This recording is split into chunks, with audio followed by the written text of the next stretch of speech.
ஐடியில் வேலை பார்த்துட்டு இருக்க நீங்கள் உங்களோட ஸ்கில்ஸ் அப்கிரேட் பண்ண இப்போ ஒரு சூப்பரான ஆப்பர்ச்சுனிட்டி.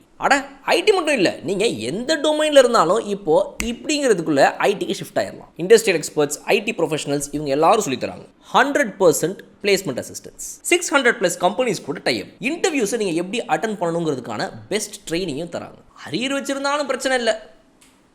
ராஜலட்சுமி எடுவர்ஸ், சென்னை. ஸ்க்ரீனில் தெரிகிற இந்த நம்பருக்கு கால் பண்ணுங்கள். Details in description. இது என்ன ஃபைனல்ஸா? இது ஆர்சிபி ஃபைனல்ஸ் ஜெயிச்சிட்டாங்களா? ஐபிஎல் 2024 ஃபைனல்ஸ் வின்னர் ஆர்சிபியா? என்ன இருக்கிறா இப்போ ஓவரா பண்ணிட்டு இருக்காங்கன்னு எல்லாரும் கேள்வி கேட்குறாங்க. அதுக்கான பதில் என்ன? ஏன் இவ்வளவு சூப்பராக செலிப்ரேட் பண்ணுறாங்க ஆர்சிபின்னு பார்த்தீங்கன்னா, எல்லாரும் அவங்க அவ்வளோதான் முடிஞ்சிச்சுன்னு சொல்லும்போது முதல் 8 மேட்ச்சில் ஒரே ஒரு மேட்சை வின் பண்ணி அதுக்கு அடுத்த 6 மேட்ச்சில் 6ஐயும் வின் பண்ணுறதுங்கிறது எத்தனை டீமால் முடியும்? அப்படிப்பட்ட ஒரு வின்னை காட்டியிருக்காங்க அகெயின்ஸ்ட் த ஆட்ஸ். அதாவது எல்லாருமே இவங்க வரவே மாட்டாங்கன்னு சொல்லும்போது ஸ்டார் ஸ்போர்ட்ஸ், ஜியோ சினிமாவில் கூட பர்சன்டேஜ் ஆஃப் டீம்ஸ் என்ட்ரிங் பிளே ஆஃப்ஸில் ஆர்சிபிக்கு 1%ன்னு காட்டினாங்க. அதைத்தான் இப்போ எல்லா இடத்துலையுமே 1% to 100%ன்னு ஆர்சிபி ஃபேன்ஸ் தான் சொல்லிட்டு இருக்காங்க. அதுக்கான காரணம் எல்லாரும் வரமாட்டாங்கன்னு நினைக்கும் போது எல்லாருக்கும் அதிகமான, எனக்கு தெரிஞ்சு சிஎஸ்கே தான்ப்பா வருவாங்க இந்த இடத்துல அப்படின்னு எல்லாரும் சப்போர்ட் பண்ணும்போது, யாருமே சப்போர்ட் பண்ணாத ஒரு டீம் இன்றைக்கி நாங்கள் அந்த டீமே அடிச்சு காட்டிட்டோம், நீங்கள் சப்போர்ட் பண்ண சிஎஸ்கேவை நாங்கள் அடிச்சு காட்டிட்டோம், மொத்தம் எல்லாரும் என்ன சொன்னீங்க, சிஎஸ்கே தான் மேட்ச் ஜெயிக்கணும், நாங்கள் ஜெயிச்சு காட்டோம்லன்ற அந்த சந்தோஷமும் back to back 6 matches win பண்ணி டேபிளுடைய எண்டிலிருந்து மேலே வந்த அந்த ஒரு உற்சாகத்தில் அவங்க கொண்டாடுறாங்க. இதனால தான் இது வந்து கிட்டத்தட்ட ஒரு ஃபைனல்ஸையே ஜெயிச்ச அளவுக்கு செலிப்ரேஷன் ஏன் ஆர்சிபி ஃபேன்ஸ் பண்ணுறாங்கன்றது கேள்விக்கான பதில். இன்னொரு பக்கம் இதில் ஏற்கனவே எல்லோரும் என்ன சொல்கிறாங்க அப்படின்னா, ஆர்சிபி ஃபேன்ஸ் வந்து கலாய்க்கிறாங்க, தேவையில்லாமல் வந்துட்டு சிஎஸ்கே ஃபேன்ஸை சுரண்டி பார்க்குறாங்க, வாடா இப்போ வந்து பேசுகிறாங்க. நாங்கள் அவங்கள எதுவுமே சொல்லலையே, நாங்கள் கூட தானே இந்த டோர்னமெண்ட் ஆரம்பத்தில் ஆர்சிபி ஜெயிக்கணும்னு சப்போர்ட் பண்ணோம். எல்லா டீம் ஃபேன்ஸுமே இந்த தடவை விராட் கோலிக்காகவாது இந்த வருஷம் ஆர்சிபி கப் அடிக்கணும்டா அப்படின்னு நாங்கள் எல்லாரும் சப்போர்ட் பண்ணோங்க. எங்களை வந்து எதுக்கு இவங்க சொல்கிறாங்க, ஜெயிச்சா சந்தோஷமாக செலிப்ரேட் பண்ணுங்கள், எங்களை எதுக்கு போட்டு சொல்கிறீங்க, என்னடா இப்போ பேசுகிறான் என்ன எங்களை சொல்கிறீங்க அப்படின்னு ஃபேன்ஸ் கேட்குறாங்க. இதுக்கான பதில் என்ன அப்படின்னா, சிஎஸ்கே ஃபேன்ஸோ இல்லை வேறு எந்த டீம் ஃபேன்ஸுமே ஆர்சிபியை கலாய்ச்சதே கிடையாது. அப்போ ட்ராலுங்கிறது எல்லாரும் தான் பண்ணுறாங்க. இப்போ நம்ம சேனலே நம்ம ட்ரால் பண்ணுறோம், எல்லா டீமையும் பண்ணுறோம், எஸ்ஆர்ஹெச்சை பண்ணுறோம், எல்எஸ்ஜியை பண்ணுறோம். ஒரு மேட்ச் யாராவது ஒழுங்காக விளாடலன்னா அந்த மேட்சை போட்டு இந்த டீமை போட்டு கலாய்க்க தான் செய்கிறோம். நம்ம அந்த கலாயெல்லாம் முடித்து அதுக்கப்புறமா அவன் நல்லா விளாடும்போது பாராட்டுறோம், அவ்வளோதான். ஸோ அந்த கலாய்க்கிறத வந்து நீங்கள் 1 வருஷம் 2 வருஷம் பண்ணால் பரவாயில்ல, 16 வருஷமாக பண்ணிட்டுக்கிறீங்க நீங்கள் எங்களை.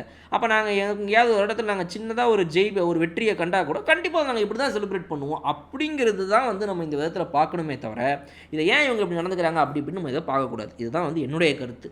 பட் அதோடைய அந்த இன்டென்சிட்டி அதிகமாக கம்மியான்ற விஷயத்தில் கண்டிப்பாக ஒரு விஷயம் இருக்குது. ஓகே ரைட்டு, நீங்கள் ரொம்ப எங்களை வந்து போக் பண்ணீங்கல்ல, அதுக்கு தான் நாங்கள் இப்போ உங்களை போக் பண்ணுறோம். என்ன இப்போ உங்களுக்கு மட்டும் வலிக்குதா, எங்களுக்குலாம் வலிக்காதா அப்படின்னு ஆர்சிபி ஃபேன்ஸ் கேட்குற கேள்வி நியாயமானது தானே. ஸோ நம்ம சேனலே நம்ம எவ்வளோ தடவை ஆர்சிபி போட்டு காயன்னு கலாய்ச்சிக்கிறோம் நம்ம. ஸோ அப்போ இவங்க அந்த ஒரு இதெல்லாம் தாண்டி வெற்றி பெறும்போது யாருமே ஆர்சிபி ஜெயிக்கவே ஜெயிக்காது, வாழ்க்கைக்கு இது வேஸ்ட்டான டீம்னு சொல்லலை.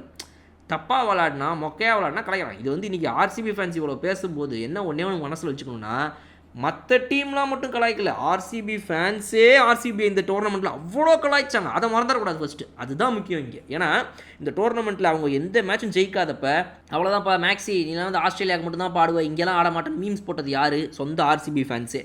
யார் வந்துட்டு விராட் கோலி ஒருத்த மட்டும்தான் ஆடுறான் அந்த டீமில், வேறு யாரும் ஆடுறதே இல்லைன்னு போட்டு கலாய்ச்சது யார்? RCB fans. ஆர்சிபியோடைய மேனேஜ்மெண்ட்டு வேஸ்ட்டு, நல்லா விளாடுற பவுலர்ஸு பிளேயர்ஸ்லாம் பிளேயிங் லெவனில் கொண்டே வர மாட்டாங்க. இந்த மேனேஜ்மெண்ட்டே ஒரு வேஸ்ட் மேனேஜ்மெண்ட்டு. சும்மா வந்துட்டு காசை வாங்கிட்டே நம்ம விளாட்றதே வந்து இந்த டோர்னமெண்ட்டை காசுக்காக தானேப்பா, மேட்ச் விளாட்றது ஜெயிக்கிறதுலாம் நமக்கு தேவையா அப்படின்னு மீம்ஸ்லாம் போட்டது யார்? RCB fans. ஸோ ஆர்சிபி ஃபேன்ஸுக்கே ஆர்சிபி மேலே இந்த சீசனில் நம்பிக்கை கிடையாதுங்கிறது தான் உண்மை. ஆரம்பத்தில் முதல் 8 மேட்ச் அப்படி வச்சு செஞ்சது யாருன்னா சிஎஸ்கே ஃபேன்ஸ் கிடையாது, ஆர்சிபி ஃபேன்ஸ். இதுதான் உண்மை. இதை நம்ம எங்கே போய் வேணாலும் பார்க்கலாம் இல்லையா. ஸோ ஒவ்வொரு ஆர்சிபி ஃபேன்ஸும் அந்தளவுக்கு அவங்களே வந்து செல்ஃப் டேமேஜ் பண்ணிக்கிட்டாங்க. சரி இதுக்கப்புறம் என்னடா இவங்க ஜெயிக்க மாட்டாங்க அப்படின்னு. ஆனால் அதுக்கப்புறம் ஒரு வெற்றியவும் கண்டு இப்போது சிஎஸ்கே ஃபேன்ஸை வாயடைக்க வைக்கல ஆர்சிபி டீம், ஆர்சிபி ஃபேன்ஸையே வாயடைக்க வச்சிருக்குங்கிறது தான் இதில் உண்மை. ஏன்னா நம்பிக்கையை இழந்து அந்த டீமையே சொந்த டீமை கலாய்க்க ஆரம்பிச்சது ஆர்சிபி ஃபேன்ஸ். இதுதான் நடந்த விஷயங்கள், இதெல்லாம் எல்லாருக்கும் தெரியும். ஸோ அதனால் at the end of the day ஜெயிச்சது இங்கே ஆர்சிபி ஃபேன்ஸான்னு கேட்டால் இல்லை, ஆர்சிபி ஜெயிச்சிருக்கு. Virat Kohli, Faf du Plessis இவங்க 2 பேரோட அஸ்டானிஷிங் பேட்டிங்கில் கடந்த 6 மேட்சும் அக்ரஸிவ் பேட்டிங்கை ஆடி எல்லாரையும் இப்போ சைலன்ஸ் பண்ணியிருக்காங்க ஆர்சிபிங்கிறது தான் உண்மை இந்த இடத்துல. So credit goes to the whole team. அந்த டீமை நம்ம வந்து இன்றைக்கி பாராட்டியே ஆகணும். அதனால் ஆர்சிபிக்கு ஒரு மிகப்பெரிய சல்யூட். அதுவும் கடைசி மேட்ச் சிஎஸ்கேவை தோக்கடிச்சு இந்த மாதிரி ஒரு இடத்துல வந்து நீங்கள் வெறும் 11 ரன் அடித்தா போதும், கடைசி 5 பால்னு இருந்துச்சு, 17 ரன் அடித்தா போதும் 6 பாலில் 6 தோனி முடிஞ்சது மேட்ச் நல்லா நினச்சாங்க. அந்த இடத்துலையும் மொத்த டீமும் டவுன் ஆனப்போ யஷ் தயால் ஸ்டெப் அப் பண்ணி போட்ட அந்த பவுலிங், அதுக்கப்புறம் அந்த வெட் பாலை மாற்றிட்டு டக்குன்னு ஒரு ஸ்லோ பவுன்சராக போட்டு ஜடேஜாவின் தோனியும் கொன்னெடுத்தது. அந்த கடைசி 11 ரன்னை எடுத்து மேட்சை தோத்தாலும் குவாலிஃபை ஆயிடலாம்னு நினச்சிட்டு இருந்த சிஎஸ்கேக்கு சரியான ஒரு ஸ்மாக் அடித்த யஷ் தயாலோடைய அந்த கடைசி 5 பால் தான் மேட்சோடைய வின்னிங் மொமெண்ட்ஸ். ஸோ அதனால் கிரெடிட் கோஸ் டு ஆர்சிபி. கண்டிப்பாக அவங்க பிளே ஆஃப்ஸில் போய் சூப்பராக விளாடணும். பட் ஒரே ஒரு சின்ன கோரிக்கை, தயவுசெய்து போய் க்ரூஸ் பார்ட்டிலாம் பண்ணாதீங்க. ஜாலியாக போயிட்டு ரெஸ்ட் எடுத்துகிட்டு மேட்சை விளாடுங்க. அப்போ தான் ஜெயிக்க முடியும்னு இந்த வீடியோ நான் முடிச்சுக்கிறேன். இன்னொரு சூப்பரான வீடியோ நான் வந்து பார்க்குறாங்க. பாய்.